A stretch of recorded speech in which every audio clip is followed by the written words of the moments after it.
Morning dear students, ये हमारा chapter number 13 है उच्च पादपों में प्रकाश संश्लेषण, जो कि 11th class UP board Hindi medium के बायोलॉजी का चैप्टर है। ठीक है, इसमें हम आज जो वर्क करने जा रहे हैं वो है लघु उत्तरीय प्रश्न उत्तर। ठीक है, प्रकाश अभिक्रिया के लिए क्लोरोफिल ए प्राथमिक वर्णक है।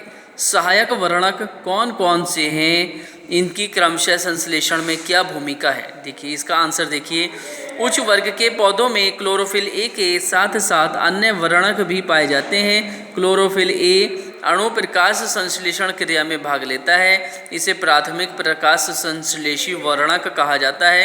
अन्य प्रकाश संश्लेषी वर्णकों को सहायक वर्णक कहा जाता है। ये हैं chlorophyll B, chlorophyll C, chlorophyll D व क्लोरोफिल ई, कैरोटीनॉइड, कैरोटीन व ज़ैंथोफिल तथा फाइकोबिलिन्स, फाइकोसाइनिन व साइकोइरिथ्रिन। इसमें प्रकाश संश्लेषण में सहायक वर्णकों के कार्य एवं उनकी भूमिका।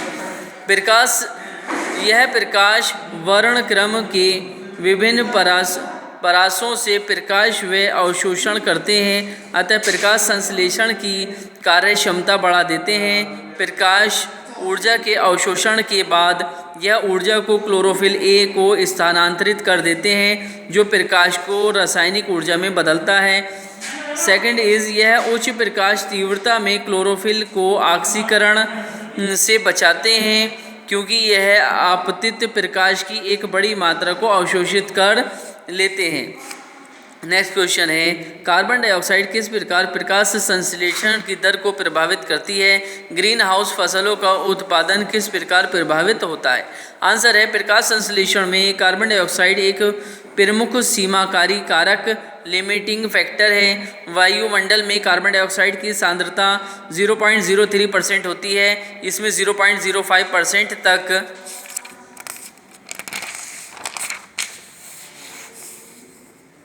वृद्धि होने पर कार्बन डाइऑक्साइड यौगिकीकरण की दर में वृद्धि होती है। इससे अधिक मात्रा हानिकारक होती है।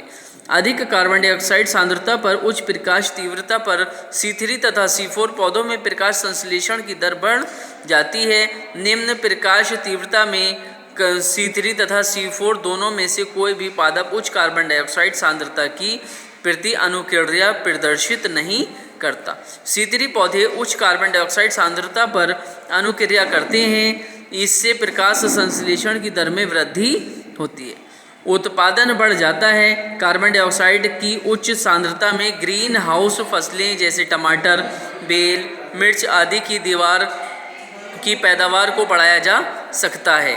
अगला क्वेश्चन है, एक पौधे को बाहर से देखकर क्या आप बता सकते हैं कि यह C3 है या C4, कैसे और क्यों। अधिकांश द्विबीजपत्री C3 चक्र तथा उष्णकटिबंधीय एक बीजपत्री पौधे C4 चक्र प्रदर्शित करते हैं, अतः चौड़ी पत्ती वाले, जाली कावत शिराविन्यास वाले, पंचैती या चतुर्थी पेंटामीरस और टेट्रामीरस पुष्प वाले पौधों की पहचान C3 पादपों के रूप में की जा सकती है। C4 पौधों में समय अंतराल, शिराविन्यास, पतली समद्वि पार्श्विक पत्ती व त्रियती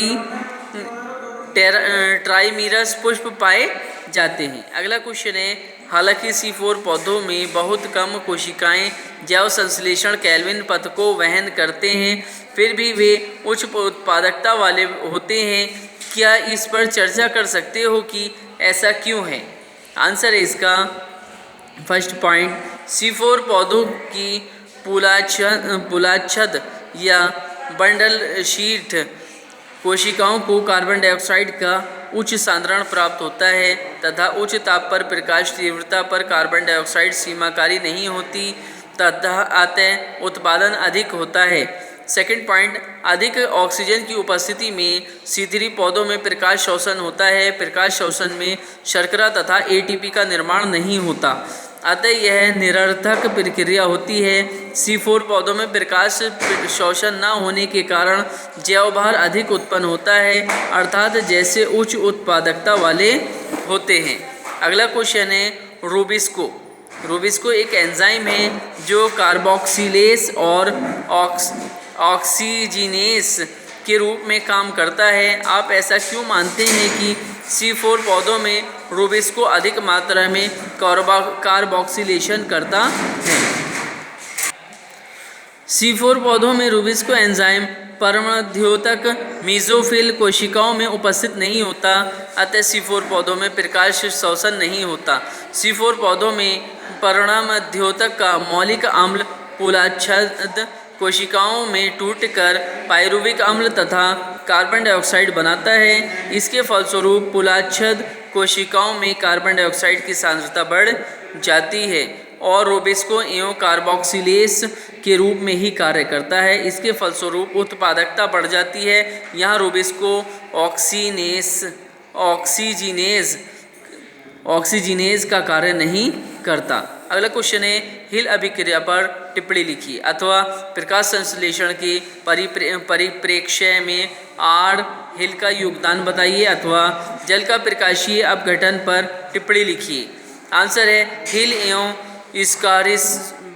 स्कार्सब्रिक ने सन 1940 में स्टिलेरिया मीडिया तथा लेमियस एल्बम में हरित लवक पृथक किए तथा दिखाया कि पोटेशियम फेरिऑक्सीलेट तथा पोटेशियम फेरिसाइनाइड की उपस्थिति में हरित लवक द्वारा जल से ऑक्सीजन का निष्कासन होता है। ये ही हिल अभिक्रिया है। इस अभिक्रिया के अनुसार फर्स्ट पॉइंट ऑक्सीजन जल से निकलती है। सेकंड पॉइंट कार्बन डाइऑक्साइड के अपचयन के लिए आवश्यक इलेक्ट्रॉन जल के अपघटन से प्रकाशीय अभिक्रिया में प्राप्त होते हैं।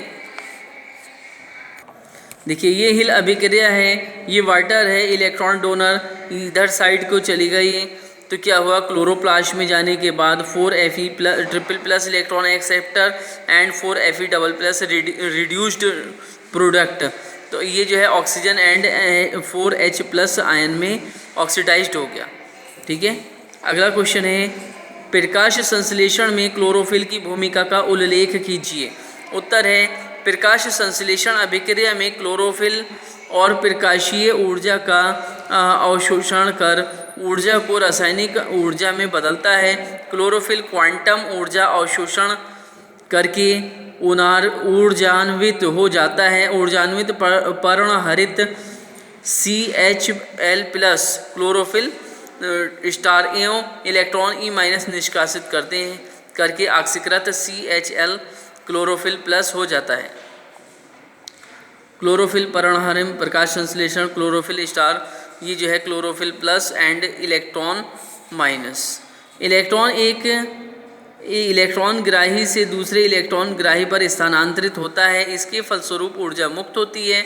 मुक्त ऊर्जा को ATP ग्रहण करके ATP में परिवर्तित हो जाता है। ठीक है, इससे आगे का वर्क हम नेक्स्ट क्लास में करेंगे।